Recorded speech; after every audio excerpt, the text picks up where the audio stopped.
श्री शिवाय नमस्तुभ्यं। भगवान थोड़ी ना कहेगा कि तू मेरे पास में आए तो मेरे चरण की रज लेकर जा। भगवान थोड़ी ना कहेगा कि मेरे पास में आकर तू ये लेकर जा। भगवान तो कहेगा मेरे पास में आया है, मांगना कुछ मत, बस मुझे जो स्नान कराया है मेरा चरणोदक लेकर जा, छीट दे पूरे घर में, संपदा भरना मेरा काम है। जहां मेरी चरण की रज पहुंच गई वहां संपदा स्वतः पहुंच गई, मैं वहां पहुंच जाता हूं। तो चरणों तक ले जा। पर लोग ले जाते हैं, पूजन करते, कलश भी उड़ेलते, जल भी चढ़ाते, पर आते समय खाली लेकर आ जाते। भगवान को इतना बुरा लगता, मेरे दरवाजे से खाली जाए मुझे कितना बुरा लगेगा। जो आए वो भर कर जाए, भले 2 बूंद लेकर आओ, पर उसमें चरणों तक थोड़ा सा लेकर अवश्य।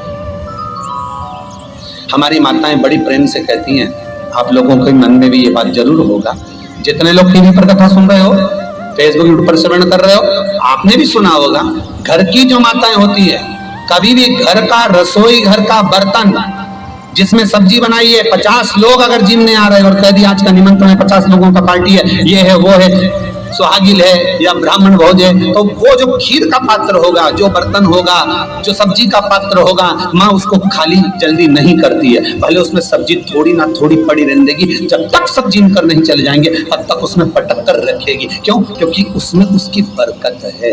उसी तरह जल चढ़ाने के बाद हम जब लेकर आते हैं पात्र के अंदर, ये उसमें उसकी बरकत है। गर्ग संहिता में दूसरी चीज कही, उसको भी समझ लो।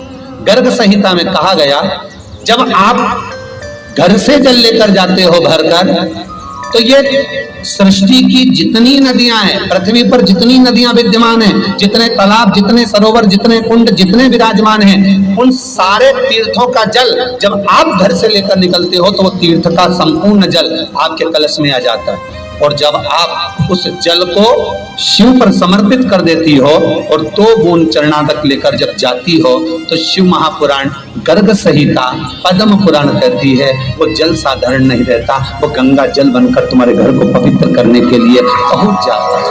वो पवित्र गंगा जल है, उसको लेकर प्रवेश कर, उसको लेकर पहुंच। 3 तरह का जल शिव को समर्पित होता है, और वो तीनों तरह के जल का अलग अलग भाव है महाराज।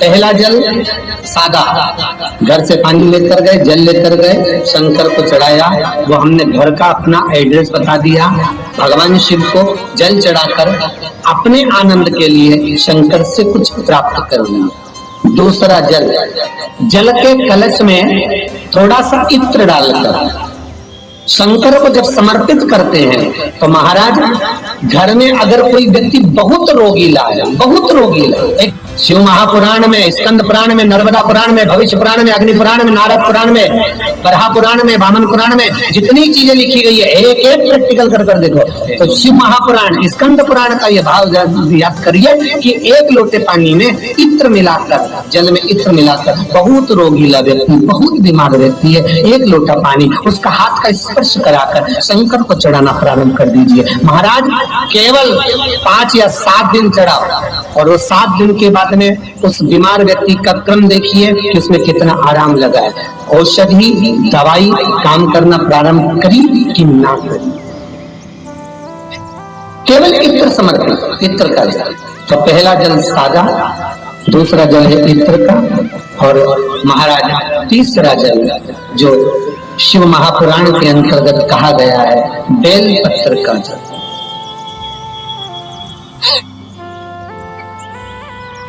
तीसरा जो जल है वो बेलपत्र का जल। बेलपत्र का जल कैसा?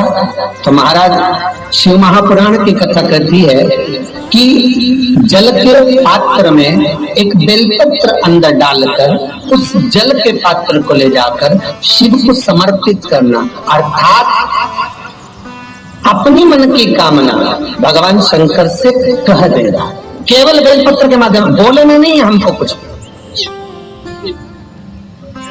हमें कुछ कहना नहीं है, तीन तरह का जल का जो व्याख्यान वर्णन किया गया। एक सादा जल जो भगवान को कहा, आपने अपना एड्रेस बता दिया, आपने अपने मन का भाव बता दिया। इत्र का जो जल चढ़ाया गया वो केवल रोग मुक्ति के लिए चढ़ाया गया। और तीसरा बेलपत्र, अगर उस जल में एक बेलपत्र भी पड़ी हुई है और वो बेलपत्र पड़ा हुआ जल आप जिस भाव से चढ़ा रहे हो, जिस कामना से चढ़ा रहे हो, शंकर वो कामना आपकी पूर्ण कर दे।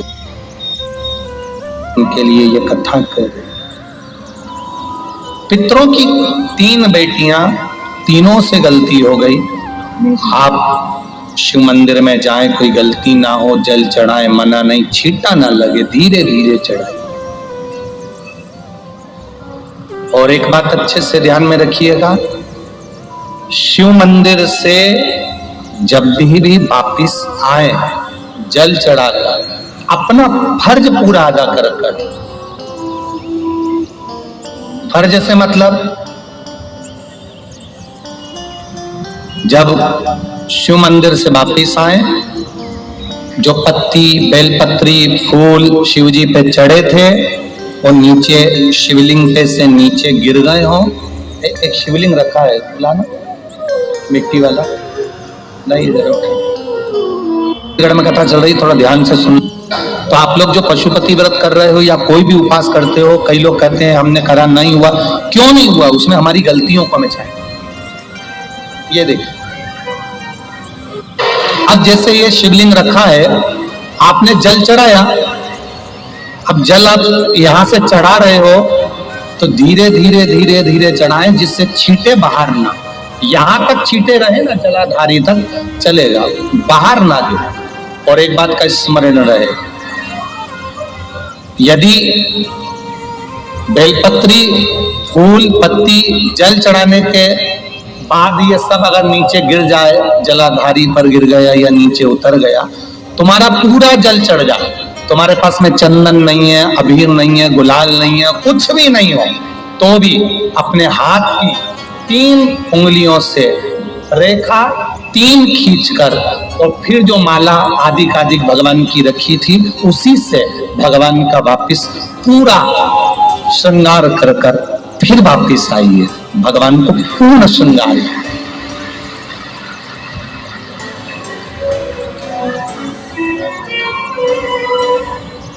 भगवान का पूर्ण श्रृंगार कर आइए। कई लोग जल चढ़ाने के बाद में भगवान का जो फूल पत्ती नीचे रखी रहती है, आप, हम ये नहीं कह रहे कि आप अपने घर से लेकर जाओ, आपके पास में कुछ नहीं, 1 लोटा जल चढ़ाओ।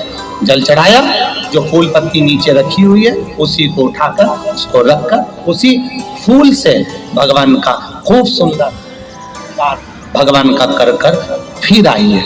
क्यों? शिव का जब हम श्रृंगार कर आते हैं, माता पार्वती जी ने देव अधिदेव महादेव का श्रृंगार किया है, आप लोगों के स्मरण में होगा। राम जी ने माता जानकी का श्रृंगार किया है। रामचरित सुनिए कथा, रामायण सुनिए, आप लोगों ने रामायण सुनी होगी, तो उसमें माता बैठी है शिला के ऊपर और भगवान राम उनका श्रृंगार कर रहे हैं। एक कौवा आता है, वो चोंच मार कर जाता है, ये सारा वृत्तांत आप लोगों ने श्रवण किया है। तो राम जी माता सीता का श्रृंगार करते हैं, भगवान कृष्ण राधा जी का श्रृंगार करते हैं। केवल एक देव अधिदेव महादेव की कथा ऐसी है जिसमें पार्वती जी शिव जी का श्रृंगार करती है। शिव का श्रृंगार किस लिए? क्यों?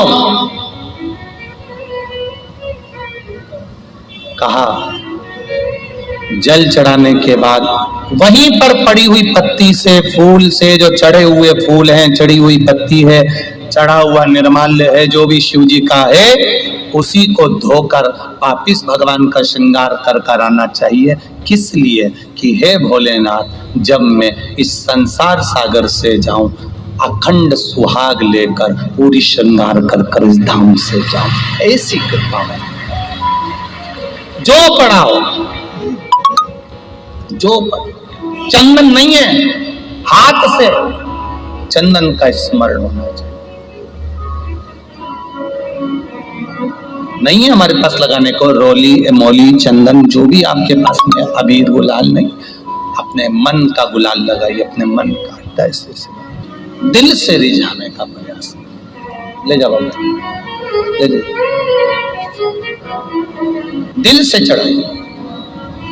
और जब भाव से, दिल से आप आनंद के साथ देवाधिदेव महादेव का आप पूजन करो, उसमें गलती ना हो, गलती।